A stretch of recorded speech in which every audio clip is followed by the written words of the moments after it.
Bonjour à toutes et à tous, bienvenue dans cette édition de la mi-journée du journal de TV Vendée en ce mercredi 8 janvier.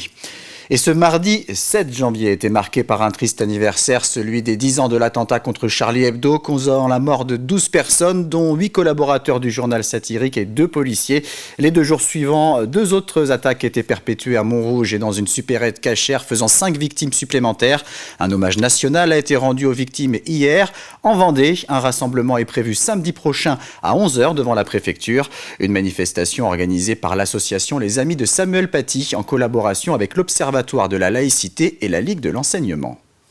N'oublions pas ces dessinateurs qui sont morts parce qu'ils dessinaient tout simplement. Ils dessinaient. Puis il ne faut pas oublier aussi tous ceux qui sont morts aux côtés, parce qu'il y a eu les policiers, il y a eu la supérette cachère, c'est dramatique ce qui s'est passé là encore. Donc, et on voit bien que tout à l'heure je parlais de laïcité, j'ai parlé de devoir de mémoire, et on voit bien aussi que l'antisémitisme grimpe, malheureusement, Donc, il faut être vigilant, il faut secouer tout le monde, et j'invite tout le monde à nous rejoindre samedi matin à 11h. Et ce mardi 7 janvier a également été marqué par la disparition de Jean-Marie Le Pen. Le fondateur et ex-président du parti politique Front National est décédé à l'âge de 96 ans. Et hasard du calendrier, il était en déplacement en Vendée il y a 10 ans, presque jour pour jour. Il avait alors réagi aux attaques terroristes de janvier 2015 et livré son analyse très personnelle au sujet du mouvement Je suis Charlie qui s'était lancé.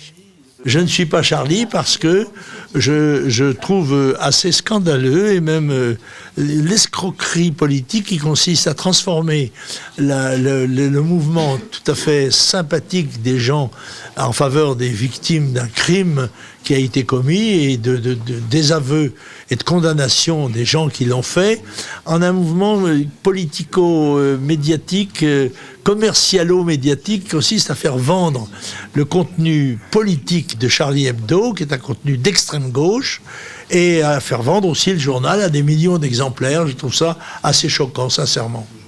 Depuis le 1er janvier, la Vendée compte 2 nouvelles communes issues de regroupements et de fusions validées par la préfecture l'été dernier. Saint-Jean-d'Hermine, fruit du mariage entre Saint-Jean-de-Beugné et Saint-Hermine, ainsi que Cugan-la-Bernardière, qui regroupe les 2 communes du même nom. Les premiers conseils municipaux et les élections des nouveaux maires ont eu lieu. Ces rapprochements ont pour objectif de mutualiser les infrastructures mais aussi de jouer un rôle plus important sur le territoire. Florian Wozniak. C'est une toute nouvelle aventure qui vient de commencer pour Philippe Arré, désormais maire de la commune nouvelle qui réunit Saint-Jean-de-Beugné et Saint-Hermine. Il est l'heure pour lui et toute l'équipe du conseil municipal élu ce lundi d'avancer ensemble d'une même voie. Je suis devenu maire hier soir de la commune nouvelle avec beaucoup d'humilité. Parce que certes j'ai été élu par la population herminoise en tant que maire, mais en 2020 la population beugnonaise ne m'a pas élu maire. Et donc là maintenant c'est à moi d'arriver à avoir leur confiance. Et justement, le maire de Saint-Jean-d'Hermine a tenu à rassurer les habitants des 2 communes déléguées quant au projet déjà enclenché. Pour la population de Saint-Hermine, l'idée c'est quand même de terminer le programme pour lequel on a été élu en 2020. Donc là on a le foyer des jeunes et la salle de danse gym yoga qui va se réaliser cette année. Et pour Saint-Jean-de-Beugné, donc il y a un espace de vie sociale et la rénovation de la mairie qui sont en cours et ça va continuer. Et avec près de 3600 habitants, la commune nouvelle aura tout son rôle à jouer sur son territoire. Et je pense qu'il y a un gros intérêt à avoir créé Saint-Jean-d'Hermine parce que ça permet de créer un pôle intermédiaire entre Luçon et justement différents pôles secondaires qui structurent Sud-Vendée littoral. À près de 70 km dans le nord du département, c'est le mariage entre 2 autres communes vendéennes que l'on célèbre en ce début d'année, celui entre Cugan et la Bernardière, comme une évidence pour son nouveau maire. Première des choses, effectivement, c'est le kilomètre qui nous séparait entre nos 2 communes, la grande proximité de nos habitants, que ce soit au niveau des familles, que ce soit au niveau des associations, et nous partageons les mêmes équipements. Nous avons une maison de santé, nous avons un EHPAD qui dessert les 2 communes. Nous avons une caserne de sapeurs-pompiers qui dessert les 2 communes. Une coopération que les élus comptent bien pérenniser au-delà de la fin de ce mandat municipal. Il y a une première étape que j'ai l'honneur de piloter en ce moment. Et puis, nous sommes convenus que le projet sera porté ensuite par Cécile Barrault et je serai là pour la seconder, bien évidemment. En moins de 10 ans, le département de la Vendée aura donc connu au total la création de 20 communes nouvelles. Les skippers du Vendée Globe entament leur 60e jour de course. À l'avant, Charlie Dalin et Johan Richomme poursuivent leur duel au large du Cap-Vert. Leur arrivée est pour l'instant annoncée entre le 14 et le 15 janvier. Mathis Pires nous en dit plus sur l'épilogue de cette édition record. C'est bientôt la fin du Vendée Globe. Les premiers skippers devraient arriver dans les prochains jours, prévus entre le 14 et le 15 janvier. Alors pour le moment, ce ne sont que des estimations. Aucune date précise ne peut être communiquée à ce stade, mais on se dirige en tout cas tout droit vers un nouveau temps de référence avec cette 10e édition.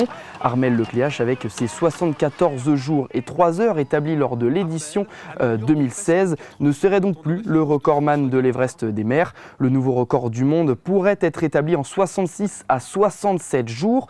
Reste à savoir maintenant qui de Charlie Dalin, actuellement premier, ou Johan Richomme, juste derrière, franchira la ligne en premier. Je ne sais pas trop, c'est dur à estimer. Je ne cherche pas vraiment à l'estimer non plus. Voilà, on verra bien comment ça se passe. J'essaye surtout de garder le rythme. Là, il va très vite depuis longtemps parce que c'est vraiment ces conditions. C'est un petit peu léger pour moi en condition pour être à mon potentiel. Alors vous le voyez à l'écran, Charlie Dalin, actuellement premier de la flotte sur Massif Santé Prévoyance, arriverait comme Johan Richomme entre le 14 et le 15 janvier prochain. Et quant au sablé, Sébastien Simon sur Groupe du Breuil à la 3e place, il arriverait entre le 16 et le 18 janvier. Alors pour accueillir ces skippers, un village sera installé, d'une taille plus modeste certes, mais au même endroit que celui du départ, place du Vendée Globe au Sables d'Olonne.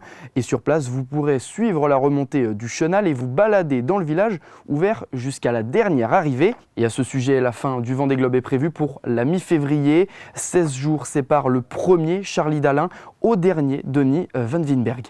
Les 3 grands objectifs des 2 semaines à venir, c'est quand même aller près du nord de la zone d'exclusion antarctique, puis se retrouver à la longitude du point Nemo et puis passer le Cap Horn. Donc c'est quand même 3 objectifs énormes pour un marin. Et évidemment, pour ceux qui ne pourront se rendre sur place au Sables d'Olonne, vous pourrez suivre en direct les premières arrivées du Vendée Globe ici sur TV Vendée. C'est la fin de cette édition. Très bonne journée à tous sur TV Vendée.